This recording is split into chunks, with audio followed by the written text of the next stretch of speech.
Chapter 39.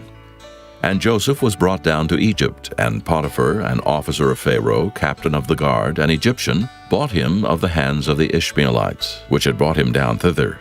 And the Lord was with Joseph, and he was a prosperous man, and he was in the house of his master the Egyptian.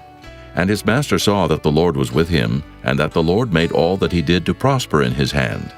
And Joseph found grace in his sight, and he served him. And he made him overseer over his house, and all that he had he put into his hand.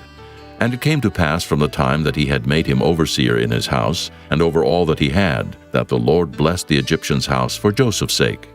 And the blessing of the Lord was upon all that he had in the house and in the field. And he left all that he had in Joseph's hand, and he knew not aught he had, save the bread which he did eat. And Joseph was a goodly person, and well favored. And it came to pass after these things, that his master's wife cast her eyes upon Joseph, and she said, Lie with me.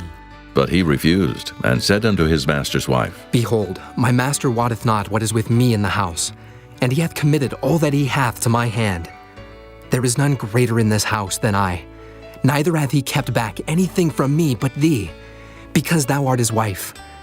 How then can I do this great wickedness and sin against God? And it came to pass, as she spake to Joseph day by day, that he hearkened not unto her to lie by her, or to be with her. And it came to pass about this time, that Joseph went into the house to do his business, and there was none of the men of the house there within. And she caught him by his garment, saying, Lie with me. And he left his garment in her hand, and fled, and got him out.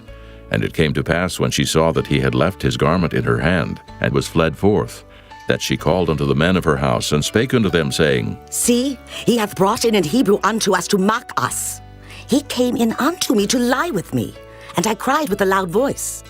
And it came to pass, when he heard that I lifted up my voice and cried, that he left his garment with me, and fled, and got him out. And she laid up his garment by her until his lord came home. And she spake unto him according to these words, saying, The Hebrew servant which thou hast brought unto us came in unto me to mock me. And it came to pass, as I lifted up my voice and cried, that he left his garment with me and fled out. And it came to pass, when his master heard the words of his wife, which she spake unto him, saying, After this manner did thy servant to me, that his wrath was kindled. And Joseph's master took him and put him into the prison, a place where the king's prisoners were bound, and he was there in the prison. But the Lord was with Joseph, and showed him mercy, and gave him favor in the sight of the keeper of the prison.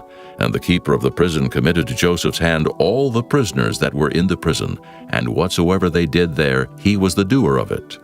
The keeper of the prison looked not to anything that was under his hand, because the Lord was with him, and that which he did, the Lord made it to prosper.